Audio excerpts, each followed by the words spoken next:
Ion exchange chromatography is a technique used within biochemistry to separate proteins based on their pi values. Now, essentially, what we have is a column, and inside this column, we have a gel. That gel may be made up of polystyrene or silica. And this gel, it has these tiny particles which we will refer to as beads. They're not actually beads, but it makes the understanding better if we just refer to them as beads. In reality, they're like tiny, tiny particles.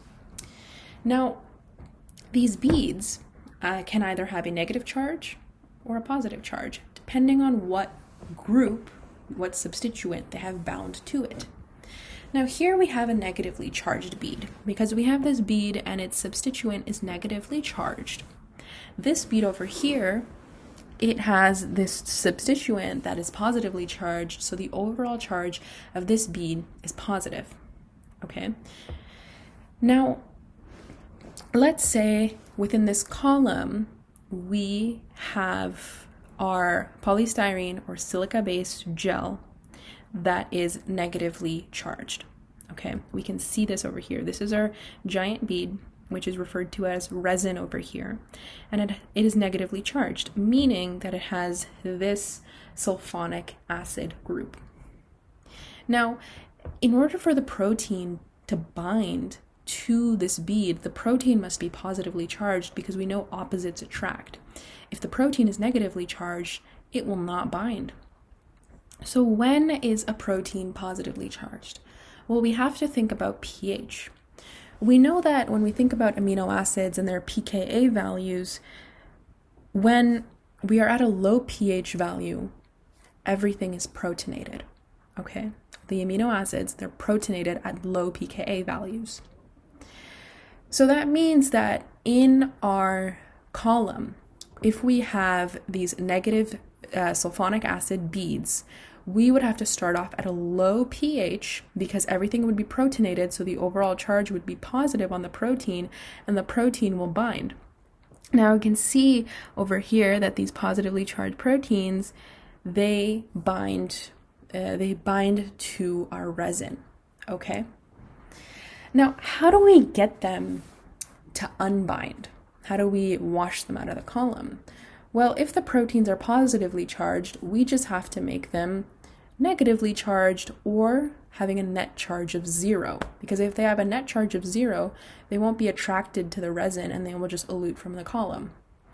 Now, if we think back to buffers and PI and titrations, we can remember the term Zwitterion. Zwitterion refers to the pH value at which the net charge on a protein, amino acid, or a fragment is 0, okay? And that pH is referred to as PI, the point at which the overall charge is 0. And if the overall charge is 0, it will elute from the column, okay? So when our proteins, if we want them to have a charge of 0, we must increase the pH. So if we're starting off at a pH of 1, because everything is protonated at a low pH, if we slowly increase to a pH of 14, we'll reach a point where we get our Zwitterion, a charge of 0, and our protein will elute from the column.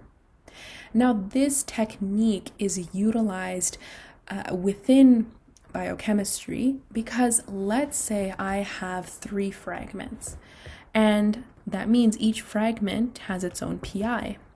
Let's say one of the fragments has a PI of 5.9 and another has a PI of 11.05. Now, if I'm increasing the pH from 1 to 14, the first pH value I will reach is 5.9. So at a pH of 5.9, this fragment that has a PI of 5.9 will elute from the column, and I'll collect it in my test tube. Then I'll continue to increase my pH. And once I reach the pH of 11.5, that's my PI of my second fragment, and then my second fragment will elute from the column, and I will collect that in a different test tube.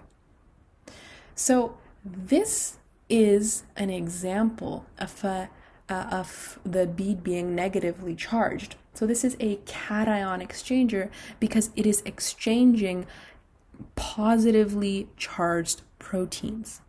Okay. Now, let's go back to this example over here. Let's say I add a solution of various proteins. So my proteins with a large negative charge, they will elute first because my resin is negatively charged. Then proteins, the proteins that are strongly positive, they will bind. And if the net charge is 0, it will also elute from the column. As it becomes more negative, the more quickly it will elute from the column. Now, what's important to note here is that our pH is affecting our protonation state of our fragment, and that is what is allowing us to isolate these fragments. We're isolating them based on their pIs by changing the pH. This is just an example of a cation exchanger. We could also have an anion exchanger, and in an anion exchanger, it means it exchanges negatively charged proteins. That means the beads, they must be positive. The beads must be positive. And in order for the beads to be positive, if the beads are positive, that means that our proteins should be negatively charged. And when are our proteins negatively charged? At high pH values. So for an anion exchanger, we would start off at a pH of 14 and work our way down. And that is essentially ion exchange chromatography, where we have anion exchangers, cation exchangers, and we're isolating various proteins based on their pI by altering the pH. And once again, we have these resin, these small bead-like particles which have a charge, and they are able to bind protein, and we change the pH depending on what protein we want to isolate and which one we want to elute, because we know their pI, their Zwitterion state values.